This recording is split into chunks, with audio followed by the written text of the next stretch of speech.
capacity as Prime Minister of the Hellenic Republic. Secretary General, Your Excellencies, dear colleagues, thank you for joining us here today for this open debate on maritime security. Let me start by expressing my appreciation for the role of the United Nations in this very important issue. This is the right place to have a discussion on maritime security. The United Nations is at the center of international efforts to protect and preserve our oceans. It is, as the Secretary General pointed out, the custodian of the International Convention on the Law of the Seas, and it is the locus of international cooperation to address global challenges that affect us all. And I would like to personally commend Secretary General Guterres for his tireless efforts on the matter, and thank him again for his presence with us here today. Threats to maritime security are indeed of global dimension.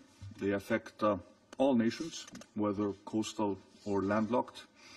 As Mrs. Stravlou pointed out, maritime security is critical for the safety of our global supply chains. More than 80% of the volume of international trade is carried by shipping, and a secure maritime domain promotes global political stability, economic stability, including price stability, sustainable development, and the well-being of all people.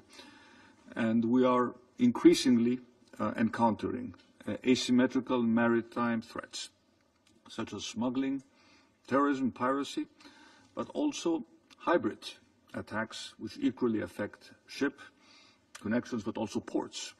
And at the same time, rising sea levels and extreme weather conditions may distort both port operations and shipping routes. Global problems need global solutions, and threat to maritime security are no different. We can only address them through effective international cooperation, whether at state level, at the level of international organizations, or at the level of the private sector. It is clear that we need to do more, and such efforts should place emphasis on 6 key areas. First, we need to have an increased maritime domain awareness, effective understanding of anything associated with the maritime domain that could impact security, safety, the economy of the marine environment. This requires that we improve global education and information sharing mechanisms, that we integrate new technologies to improve our surveillance capabilities, communication and information sharing, and artificial intelligence should be part of this project, and having in mind the potential dangers that it may connote. Second, we must tackle unsafe and illicit shipping practices that pose a serious threat to global trade, but also to the marine environment. These include fraudulent activities related to registration in the maritime sector, substandard shipping, sanctions, evasion, but also phenomena such as shadow fleets, to which Greece, my country, shows no tolerance. Once again, coordination and prevention are the key issues in order to improve monitoring and enhance the effective implementation of relative international instruments. And this macroscopic vision is the only effective one that we have in this respect. Third, enhancing capacity building, including law enforcement capacities in the field of navigation, ports and connectivity, is key to combating security threats. The Secretary General referred to the situation in the Red Sea during the last years is a typical case of a serious maritime threat that may reasonably result in the increase of prices for essential goods, and this is something that affects all of us. And collective action in these cases is inevitable.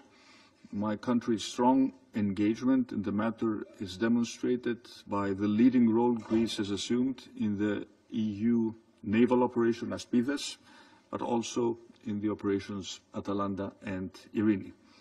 And capacity building should equally focus on promoting safe and resilient ports as well as addressing cybersecurity issues.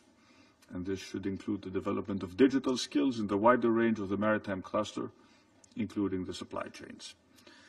And by all means, very important, freedom of electricity and data connectivity via submarine cables. This is something, Mr. Secretary General, that should be non-negotiable.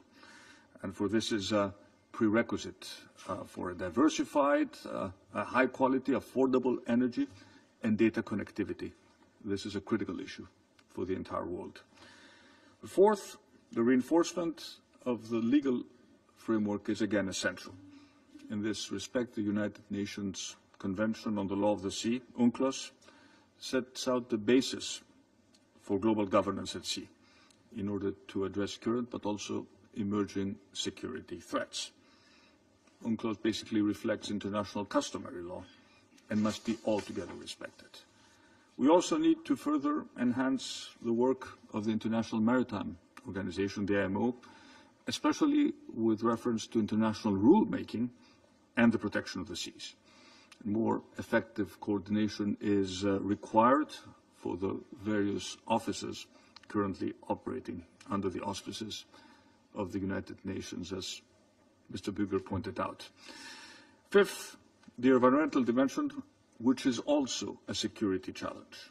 The implications of climate change and environmental degradation multiply existing threats and have a wider effect on global stability. We must work to counter marine pollution and the environmental risks to our security posed by illegal dumping, discharges, anthropogenic emissions in violation of international standards.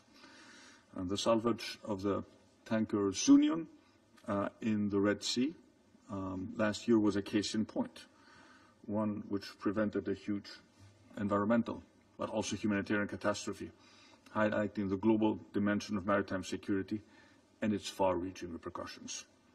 And last year we hosted in Athens the 9th Our Ocean Conference, whereby more than 100 delegations made over 400 pledges exceeding $10 billion in value. And sixth, we should not disregard the need to enhance the protection and security of the 2 million seafarers who secure international maritime transport and uninterrupted operation of global trade. As an old maritime motto underlines, without them, half of the world would freeze and half of the world would starve.